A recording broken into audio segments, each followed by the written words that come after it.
Hello everyone, हामी चाहिँ आज कार्बन एन्ड इट्स कम्पाउन्ड्सको बारे स्टडी गर्न गइरहेछौँ अथवा यो टपिकलाई चाहिँ अर्ग्यानिक केमिस्ट्रीको बारे पनि भन्न सकिन्छ। र यहाँनिर हामीले विभिन्न कार्बनका एलोट्रोप्सहरू त्यसै गरी एउटा जेनरल डिस्क्रिप्सनमा अर्ग्यानिक कम्पाउन्ड्सहरूको बारे पनि हेर्छौँ है। सो सुरुमा अर्ग्यानिक केमिस्ट्री भनेको के हो भन्ने कुरा हामीलाई थाहा हुनुपर्छ। अर्ग्यानिक केमिस्ट्री भनेको चाहिँ के हो त? Chemistry of C atom with hydrogen. Carbon एटमको हामीले के गर्यौं त? हाइड्रोजनसँग जोइन गर्यौं। हाइड्रोजनसँग जोइन गर्यौं र अरू एटम्सहरू पनि, ठीक छ। अरू एटम्सहरू के हुन सक्छ भन्दाखेरि sulphur, nitrogen, oxygen, phosphorus etcetera एटम्सहरू। कार्बनसँग हाइड्रोजन त हुनै पर्यो, ठीक छ। कार्बनसँग हाइड्रोजन हुनै पर्यो, तर त्यसमा पनि हामीले अरू एक्स्ट्रा एटम्सहरू जोडिएर बनाउने इलिमेन्ट्सहरूलाई अर्ग्यानिक कम्पाउन्ड्सहरू भन्छ। कम्पाउन्ड्सहरूलाई अर्ग्यानिक कम्पाउन्ड्स भन्छ र त्यसको बारे स्टडी गर्ने केमिस्ट्रीलाई अर्ग्यानिक केमिस्ट्री भन्छ, ठीक छ। यसमा कार्बन हुन्छ, हाइड्रोजन हुन्छ र अरू एटम्सहरू चाहिँ जेनरली प्रेजेन्ट हुन्छन् यहाँनिर, ठीक छ। अब सुरुमा हामीलाई के थाहा छ त? कार्बन भनेको एउटा नन मेटल हो, हैन? कार्बन भनेको एउटा के हो? नन मेटल हो। नन मेटल हो र यसले चाहिँ कोभ्यालेन्ट बोन्ड बनाउने काम गर्छ। यसले चाहिँ के बनाउँछ त? कोभ्यालेन्ट बोन्ड बनाउँछ र टेट्राभ्यालेन्ट हुन्छ। यसको 4 वटा इलेक्ट्रोन्स हुन्छ भ्यालेन्स सेलमा। त्यो भएर नाइदर यसले लुज गर्छ नर गेन गर्छ, त्यही भएर यसले सेयरिङमा काम गर्छ है। अब एलोट्रोप्स अफ कार्बनको बारे हेरौँ। Allotropes of carbon. So allotropes of carbon भनेपछि के बुझ्नु पर्यो भने यसले चाहिँ कस्तो देखाउन खोजिरहेछ भने कार्बनबाट इलिमेन्ट्सहरू, कार्बनको एटम्सहरूलाई जोइन गर्दै गर्दै हामीले सेम केमिकल प्रपर्टिज, एउटै केमिकल प्रपर्टिजहरू भएको बट डिफ्रेन्ट फिजिकल नेचर, ठीक छ। तर डिफ्रेन्ट फिजिकल नेचर भएको इलिमेन्ट्सहरू चाहिँ निकाल्न सक्छौँ। कार्बनलाई नै जोइन गरेर, कार्बनको डिफ्रेन्ट तरिकाले जोइन गरेर हामीले एउटै केमिकल प्रपर्टिज भएको, ठीक छ, एउटै केमिकल प्रपर्टिज भएको तर डिफ्रेन्ट फिजिकल नेचर भएको इलिमेन्ट्सहरू निकाल्यौँ भने त्यसलाई चाहिँ एलोट्रोपी भन्छ। र कार्बनको त्यस्तो निकाल्नु, कार्बनलाई जोइन गरेर त्यस्तो इलिमेन्ट्सहरू निकाल्नु जसको सेम फिजिकल प्रपर्टिज छैन तर सेम केमिकल प्रपर्टिज चाहिँ छ, त्यस्तोलाई एलोट्रोप्स अफ कार्बन भन्छ। र यो एलोट्रोप्स बन्ने जुन इलिमेन्ट्स छ, त्यो प्रपर्टी जुन छ, त्यो प्रपर्टीलाई चाहिँ एलोट्रोपिजम भन्छ, ठीक छ। एलोट्रोप बन्न सक्ने प्रपर्टीलाई एलोट्रोपिजम भनेर भन्छ। अब एलोट्रोपमा अब के हुन सक्छ त भन्दा एउटा क्रिस्टलाइन हुन सक्छ। क्रिस्टलाइन भनेपछि एउटा डिफाइनेड जियोमेट्रिकल सेप हुन सक्छ। र अर्को के हुन्छ त? माइक्रोक्रिस्टलाइन। माइक्रोक्रिस्टलाइन भन्ने हुन्छ। यसलाई चाहिँ एमर्फस भनेर पनि भन्छ, ठीक छ। एमर्फस फर्म भनेर पनि भन्छ है। अब क्रिस्टलाइन भित्र यहाँनिर चाहिँ डायमन्ड र ग्रेफाइट पर्छ। कार्बनको क्रिस्टलाइन एलोट्रोप्स भन्नुपर्दा हामीले डायमन्ड र ग्रेफाइटको नाम लिन्छौँ। एमर्फस भनेपछि सर्टेन यसको जियोमेट्रिकल स्ट्रक्चर चाहिँ देखिँदैन। यहाँ चाहिँ के पर्छ? चारकोल पर्छ, त्यसै गरी ल्याम्प ब्ल्याक पर्छ, यसलाई चाहिँ सुट भनेर पनि भन्छ। त्यसै गरी अर्को भनेको कोल भयो, त्यसै गरी अर्को भनेको कोक पनि पर्छ। अब चारकोल भित्र पनि के पर्न सक्छ त भन्दा यहाँनिर वुड चारकोल, त्यसै गरी सुगर चारकोल र यति दुईटा पर्ने, वुड चारकोल र सुगर चारकोल पर्छ, ठीक छ। यो चाहिँ हाम्रो क्रिस्टलाइन र एमर्फस फर्महरू भयो। अब हामीले थोरै यो क्रिस्टलाइन र एमर्फस फर्मको बारे स्टडी गर्छौँ। पहिलो के छ त भन्दा डायमन्डको बारे स्टडी गर्छौँ, ठीक छ। डायमन्ड, अब हामी सबैलाई थाहा छ डायमन्ड भनेको के हो त? Hardest substance found in nature, हैन? नेचरमा फाउन्ड हुने सबसे हाइएस्ट सरी हार्डेस्ट सब्सटेन्स हो। डायमन्डलाई चाहिँ प्योरेस्ट फर्म अफ कार्बन भन्छ, प्योरेस्ट फर्म अफ कार्बन। यहाँनिर चाहिँ 100% कार्बन नै हुन्छ। त्यसै गरी हार्डेस्ट सब्सटेन्स त भइहाल्यो। यसको चाहिँ कस्तो हुन्छ, अक्टाहेड्रल सेप हुन्छ, अक्टाहेड्रल सेप भनेर हुन्छ। एक्चुअली तपाईँहरूले हाम्रो कार्बोनेटेड कम्पाउन्ड्सको भिडियोजमा अलिक डिटेलली हेर्न सक्नुहुन्छ। त्यहाँनिर एउटा डिटेलली तपाईँले डायमन्डको स्ट्रक्चरहरू बुझ्न मन लागेको छ भने त्यहाँनिर चाहिँ नेपाल अनलाइन स्कुलले कार्बोनेटेड कम्पाउन्ड्सको भिडियोजहरू बनाएको छ। त्यहाँनिर डिटेलमा अक्टाहेड्रल सेप कस्तो हुन्छ भनेर यहाँ पनि थोरै त देखाउँछु म। एक अक्टाहेड्रल सेपमा हुन्छ। त्यसै गरी does not conduct heat and electricity, यसले चाहिँ हिट एन्ड इलेक्ट्रिसिटी कन्डक्ट गर्दैन, does not conduct heat and electricity, यो अर्को प्रपर्टी भयो। त्यसै गरी यसमा के हुन्छ, presence of covalent bonds. Carbon भन्ने बित्तिकै के हो त, कोभ्यालेन्ट बोन्ड्स नै हुन्छ। यसमा प्रेजेन्स अफ कोभ्यालेन्ट बोन्ड्स नै हुन्छ।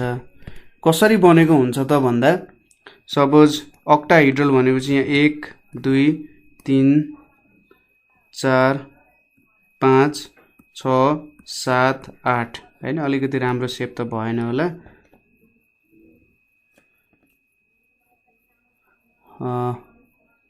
यहाँले ठ्याक्कै देखाउन त सकेन। अक्टाहेड्रल 8 वटा हुन्छ र योसँग अरू फेरि यसरी लिङ्क हुँदै जान्छ, अर्को 8 वटा लिङ्क हुँदै हुँदै जान्छ। यिनीहरू चाहिँ के हो त, हाम्रो कार्बन एटम्सहरू हो। ठिक छ, यसरी नै लिङ्क हुँदै हुँदै हुँदै फर्मेसन हुँदै जान्छ। अक्टाहेड्रल सेपमा चाहिँ यो फर्म हुन्छ। यो कुराहरू रिमेम्बर गर्नु पर्यो। एउटा कार्बन एटम चाहिँ 4 वटा अरू कार्बन एटमसँग के हुन्छ त, लिङ्क हुने काम गर्छ। यहाँनिर त एउटा दुईटा तीनटा अरूसँग पनि लिङ्क हुन सक्छ, किनभने यसको आफ्नै पनि के हुन्छ त, सेयरिङ गरिसकेपछि यो एउटा लाइनले के देखाउँछ, एउटा इलेक्ट्रोन सेयर भइरहेछ। सो यतापट्टि पनि अर्को इलेक्ट्रोन बोन्ड पनि बनाइरहेको हुन्छ। हामीले 3D सेप त बनाउन सक्दैनौँ यसको, 3D स्ट्रक्चर हो भनेपछि 4 वटा एउटा कार्बनसँग अरू 4 वटा कार्बन एटम चाहिँ लिङ्क भइरहेको हुन्छ है। त्यो कुरा यहाँ ठ्याक्कै देखाउन चाहिँ सकिएन। अर्को के छ, अब प्रपर्टिजहरू। डायमन्डको प्रपर्टिज के छ त भन्ने कुराहरू आउँछ। हार्डेस्ट सब्सटेन्स भयो। त्यसै गरी यसको रिफ्र्याक्टिभ इन्डेक्स, यसको रिफ्र्याक्टिभ इन्डेक्स भनेको चाहिँ 2.417 हुन्छ। यसको डेन्सिटी भनेको कति हुन्छ त, 3.51 हुन्छ एट 15 डिग्री सेल्सियस, 3.51 हुन्छ। Bad conductor heat and electricity. र यदि हामीले डायमन्डलाई चाहिँ above 1800 degree Celsius, above 1800 degree सेल्सियसमा हामीले हिट गऱ्यौँ, ठिक छ, डायमन्डलाई हामीले 1800 डिग्री सेल्सियसमा 1800 डिग्री सेल्सियसमा हिट गऱ्यौँ भने यो चाहिँ ग्रेफाइटमा कन्भर्ट हुन्छ। ठिक छ, यो केमा कन्भर्ट हुँदो रहेछ, ग्रेफाइटमा कन्भर्ट हुँदो रहेछ। यही प्रपर्टिजहरू हो। तपाईँलाई सोध्न सक्छ डायमन्डलाई 1800 डिग्री सेल्सियसमा हिट गर्यो भने के भन्छ, graphite, charcoal, lamp black, soot भनेर सोध्देला। के हो त्यसको सही एन्सर, ग्राफाइट हुन जान्छ। अब डायमन्ड केमा युज हुन्छ त, त्यो कुराहरू पनि त जान्न जरुरी छ। डायमन्डको युजेस केमा छ भन्दा, यो चाहिँ ज्वेलरी बनाउन, ठिक छ, पहिलो त के त ज्वेलरी बनाउन युज भइरहेको हुन्छ। अर्को कुरा भनेको कटिङ रक्स एन्ड ग्लासेस। रक्स र ग्लासेसहरू एकदम फाइन काट्नको लागि के युज हुन्छ त, डायमन्डको युज गरेको हुन्छ। ठिक छ। दोस्रोमा के छ भन्दा, for making windows of satellite, for making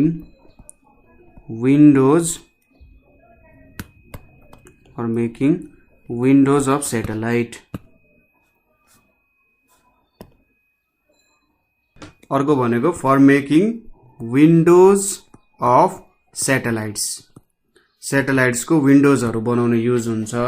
त्यसै गरी रिमुभ क्याटरेक्ट, आँखामा जुन क्याटरेक्ट आउँछ त्यो क्याटरेक्टलाई रिमुभ गर्न पनि डायमन्डको युज गरिन्छ।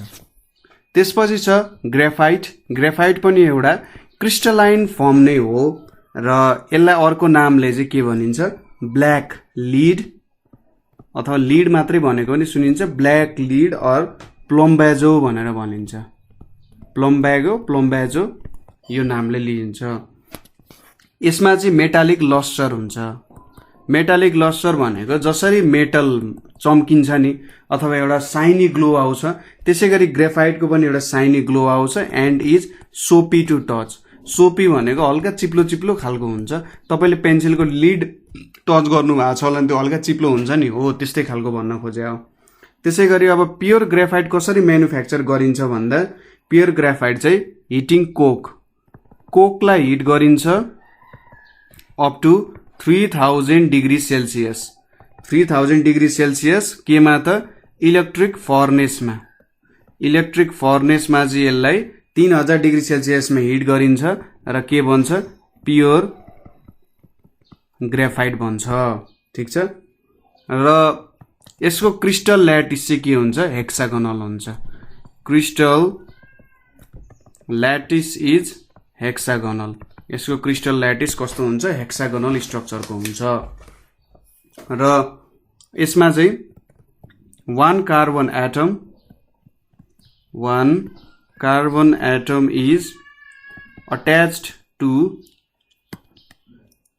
3 other carbon atom attached to 3 other carbon atoms. ठीक छ। अरु 3टा कार्बन एटमसँग चाहिँ यो एट्याच हुन्छ र it is not attacked by acid र अल्काली। एसिड र अल्कालीले यसलाई केही पनि एफेक्ट गर्दैन। Attacked by acids and alkali. ठीक छ। यो कुराहरू भयो।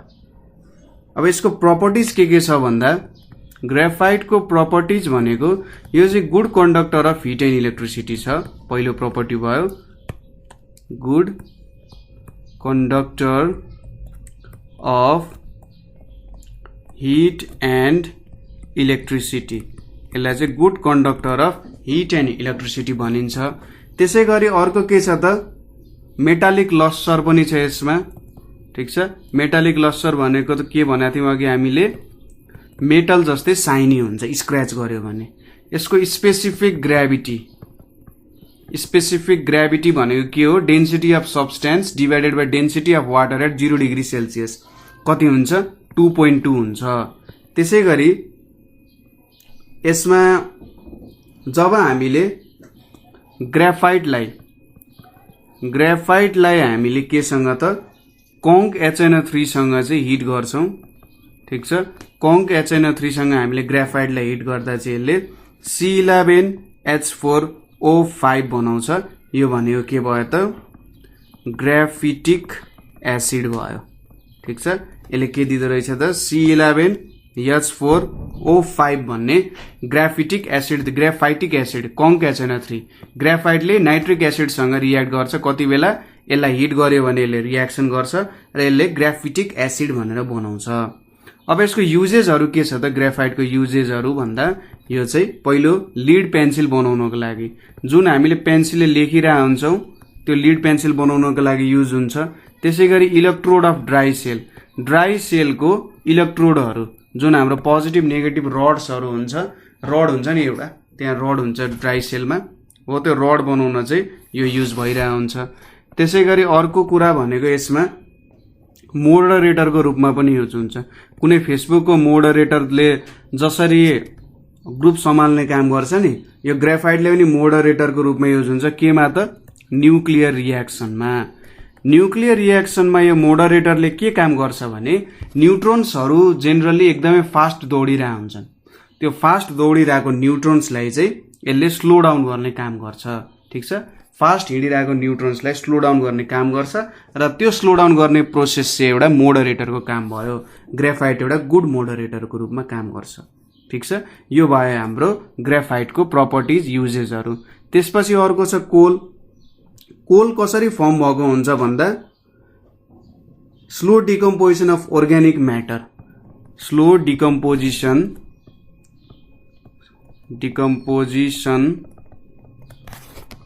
of organic matter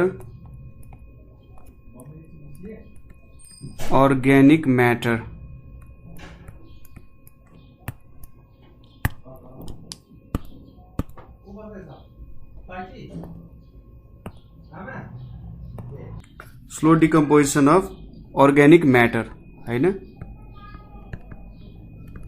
जस्तै हाम्रो जुन फ्युलहरू छ, फ्युलहरू कसरी फर्म भएको हुन्छ भन्दा डेड एन्ड डिकेइङ अर्ग्यानिक म्याटर्सहरूलाई जब हामीले पृथ्वीको जुन जमिन हुन्छ, जमिनको सतह जस्तै पानीको जुन तलको बेड हुन्छ नि, पानीको तलको बेड भनेको ठ्याक्कै एउटा स्यान्डवाला बेड हुन्छ। त्यहाँनिर भित्र जनावरहरू अथवा रुख बिरुवाहरू चाहिँ के हुन्छ, त्यहाँनिर गएर धसिन्छन्।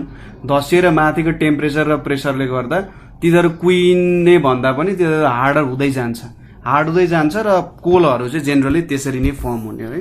Slow decomposition of organic matter under influence of temperature and pressure, under influence of temperature and pressure. ठिक छ, यसलाई चाहिँ के भन्यो त, कोल भन्यो। यसको एक्जाम्पल भनेको एन्थ्रासाइट हुन्छ, एन्थ्रासाइट हुन्छ। यो भनेको चाहिँ highest percentage of C atom, highest percentage of carbon atom हुन्छ। त्यसै गरी बिटुमिनस भनेर छ अर्को, बिटुमिनस। त्यसै गरी पिट, पिएटी पिट। त्यसपछि लिनाइट, LIGNITE लिनाइट भनेर छ। अर्को छ कोक भनेर छ, COKE कोक। कोक भनेको चाहिँ के हो त, कोल अन्डर डिस्ट्रक्टिभ डिस्टिलेसन। कोललाई चाहिँ जब हामीले डिस्टिलेसन गर्छौँ, डिस्टिलेसन गरेपछि यसबाट सबै भोलाटाइल म्याटरहरू र रेजिड्युहरू हट्छ नि। जति बेला डिस्टिलेसन गरेर भोलाटाइल म्याटरहरू र रेजिड्युहरू चाहिँ हट्छ, त्यसपछि रहने कुरालाई चाहिँ के भन्छ, कोक भन्छ। ठिक छ, यो भयो कोक। अर्को छ चारकोल। चारकोल भनेको चाहिँ के भयो त भन्दा एउटा एमर्फस फर्म अफ कार्बनै भयो। अहिलेसम्म हामीले यहाँनिर कोल, त्यसै गरी कोक र चारकोल भनेको एमर्फस हो। एमर्फस फर्म अफ कार्बन भयो, एउटा कार्बनको एमर्फस भयो। यसमा अब वुड चारकोल भयो, एउटा वुड चारकोल। यसमा चाहिँ के हुन्छ त, वुडमा जब हामीले डिस्ट्रक्टिभ डिस्टिलेसन, वुडमा हामीले डिस्ट्रक्टिभ डिस्टिलेसन गर्छौँ, त्यति बेला हाम्रो वुड चारकोल फर्म हुन्छ, वुड चारकोल फर्म हुन्छ। जस्तै यसको एक्जाम्पललाई चाहिँ पिट और किल्न चारकोल, हाम्रो यो इटा भट्टाहरूमा युज हुने चारकोल भयो। त्यसै गरी अर्को हुन्छ रेट्रोन चारकोल भनेर पनि। ठिक छ, यो चारकोलहरू भयो। त्यसै गरी अर्को टाइप अफ चारकोल भनेको चाहिँ एनिमल चारकोल भनेर छ। एनिमल चारकोल पनि के हुन्छ त, जस्तै एनिमलहरूको बोन्सहरूलाई के गरिन्छ, डिस्ट्रक्टिभ डिस्टिलेसन गरिन्छ। एनिमल्सहरूको बोनलाई डिस्ट्रक्टिभ डिस्टिलेसन गरिन्छ केमा त, आइरन रिटोर्ट्समा। ठिक छ, के गरिन्छ, आइरन रिटोर्ट्सहरूमा डिस्ट्रक्टिभ डिस्टिलेसन गरिन्छ। अब रिटोर्ट्सहरू भनेको के हो त, आइरन रिटोर्ट्सहरू भनेको चाहिँ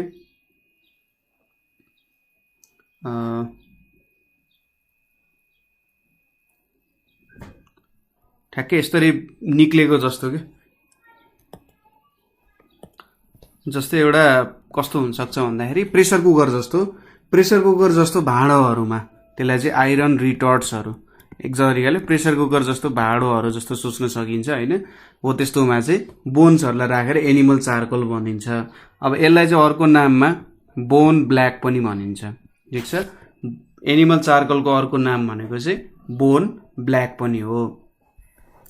त्यसै गरी अर्को एमर्फस भनेको ल्याम्प ब्ल्याक छ। ल्याम्प ब्ल्याक पनि एउटा एमर्फस नै हो। यसलाई चाहिँ बर्निङ के बर्न गरेर त, टर्पेन्टाइन ओइल और भेजिटेबल ओइल, टर्पेन्टाइन ओइल और भेजिटेबल ओइललाई इन्सफिसियन्ट सप्लाई अफ एयरमा बर्न गर्यो भने यसले के दिन्छ त ल्याम्प ब्ल्याक दिन्छ burning turpentine TURPN turpentine oil or vegetable oil in insufficient supply of air insufficient supply of air भनेको चाहिँ ल्याम्प ब्ल्याकको फर्मेसन हुने भयो ठीक छ र यो चाहिँ हाम्रो सुटको रूपमा बस्ने गर्छ जस्तै हाम्रो चेम्बरहरू जुन भेजलहरू छ त्यहाँनेरि हामीले देख्छौं कि भित्ताहरुमा धुवाँसोको रूपमा बसेको हुन्छ नि हो त्यही धुवाँसोलाई चाहिँ के भन्छ सुट भनेर भन्छ सुटको रूपमा चाहिँ चेम्बरहरुको भित्ता भित्तामा बसिरहेको हुन्छ अर्को छ अब केमिकल प्रपर्टिज अफ कार्बन के छ त त्यो कुरा हेरौं केमिकल प्रपर्टिज अफ कार्बन पहिलो प्रपर्टी हो कम्बसनको कम्बसनमा के हुन्छ सपोज हाम्रो कार्बन चाहिँ एक्सेस एयरमा हाम्रो कार्बनले एक्सेस एयरमा रियाक्ट गर्यो भने यसले कार्बन डाइअक्साइड बनाउँछ यदि त्यहाँनेरि चाहिँ लिमिटेड एयर छ अरे ठीक छ यदि कार्बन छ तर त्यहाँनेरि लिमिटेड एयर छ भने यसले कार्बन मोनोअक्साइड मात्रै बनाउँछ ठीक छ एक्सेस एयर छ भने त्यसले कार्बन डाइअक्साइड बनाउँछ लिमिटेड एयर छ भने कार्बन मोनोअक्साइड बनाउँछ अर्को छ formation of carbide formation of कार्बाइडको पनि कुरा छ कार्बाइड कसरी फर्म हुन्छ भन्दा हामीले सपोज क्याल्सियम अक्साइड र सिलिकन अक्साइडलाई कार्बनसँग के गर्यौं त भन्दा हिट गर्यौं क्याल्सियम अक्साइड र सिलिकन अक्साइडलाई कार्बनसँग हिट गर्यौं भने यसले के बनाउँछ क्याल्सियम अक्साइडले क्याल्सियम कार्बाइड बनाउँछ प्लस कार्बन मोनोअक्साइड सिलिकन अक्साइडले सिलिकन कार्बाइड बनाउँछ प्लस कार्बन मोनोअक्साइड नै बनाउँछ यसले ठीक छ सो कार्बाइडको फर्मेसन यसरी गर्न सकिन्छ CH2 र SiC भनेको चाहिँ कार्बाइडहरु भयो त्यसैगरी यसले एउटा रिड्युसिङ एजेन्टको रूपमा पनि काम गर्छ यसले रिड्युस गर्ने काम पनि गर्छ जस्तै हाम्रो SnO2 छ हैन त्यसैगरी 2C छ भने कार्बनले चाहिँ यो स्टिब्नम SN भन्छ स्टिब्नम भन्छ टिन होला है टिन भनेको स्टिब्नम टिन अक्साइडलाई कार्बनसँग रियाक्ट गर्यो भने यसले यो कार्बनले टिनलाई रिप्लेस गरिदिन्छ डिस्प्लेसमेन्ट रियाक्सन हुन्छ टिन एक ठाउँमा छुट्यो र अर्कोतिर कार्बन मोनोअक्साइड आउँछ त्यसैगरी स्टिम छ यो चाहिँ स्टिम हो है स्टिमको कन्डिसनमा भयो स्टिम छ यहाँनेरि कार्बन छ भने यहाँ के फर्म हुन्छ त CO र H2 फर्म हुन्छ यहाँनेरि के भयो वाटर ग्यास हुने भयो यसलाई चाहिँ वाटर ग्यास भन्छ र यो चाहिँ फ्युलको रूपमा युज भइरहेको हुन्छ यसले के गर्यो त यहाँ कार्बनले हाइड्रोजनलाई रिमुभ गरिदियो अथवा डिस्प्लेसमेन्ट गरिदियो रिड्युस गरिदियो नि त हाइड्रोजनलाई सो यहाँनेरि एउटा रिड्युसिङ एजेन्टको रूपमा पनि यसले काम गर्यो अर्को छ हाम्रो युरिया भन्ने कुरा युरिया चाहिँ फ्रेडरिक वोलर भन्ने मान्छेले डिस्कभर गरे हो र युरिया तिनले ल्याबमा सिन्थेसाइज गरेर के देखाइदिए भने हामीले अर्ग्यानिक कम्पाउन्ड्सहरु चाहिँ ल्याबमा पनि बनाउन सक्छौं है नेचरमा मात्रै पाइने होइन ल्याबमा पनि हामीले अर्ग्यानिक कम्पाउन्ड्सहरु बनाउन सकिन्छ भनेर चाहिँ तिनले देखाए है कसरी देखायो त भन्दा NH4CNO भनेको एमोनियम साइनेट CYANAT एमोनियम साइनेटलाई तिनले हिट गरेर के बनाए त युरिया बनाए NH2CO NH2 भन्ने कम्पाउन्ड बनाए यो युरिया त के हो एउटा अर्ग्यानिक कम्पाउन्ड हो सो एउटा इनअर्ग्यानिक कम्पाउन्ड एमोनियम साइनेटलाई हिट गरेर तिनले एउटा अर्ग्यानिक कम्पाउन्ड बनाए युरिया ठीक छ यहाँ चाहिँ एउटा रिअरेन्जमेन्ट रियाक्सन भयो र इनअर्ग्यानिकबाट अर्ग्यानिक बनाएर तिनले के देखायो भने अर्ग्यानिकबाट इनअर्ग्यानिकबाट अर्ग्यानिक पनि बनाउन सकिन्छ है भन्ने कुरा चाहिँ देखाए सो यहाँनेरि हामीले कार्बनको केही कम्पाउन्ड्सहरु हेर्यौं हामीले इनअर्ग्यानिक पोर्सन हेर्यौं अर्को भिडियोमा चाहिँ हामीले कार्बनको हाइड्रोकार्बन पोर्सन हेर्छौं र त्यहाँनेरि हामीले यसको जोस अर्ग्यानिक पोर्सनहरु हाइड्रोकार्बन सम्बन्धी हेर्छौं है सो यहाँनेरि केही क्वेशन भए सोध्न सक्नुहुन्छ थ्यांक यू फर वाचिङ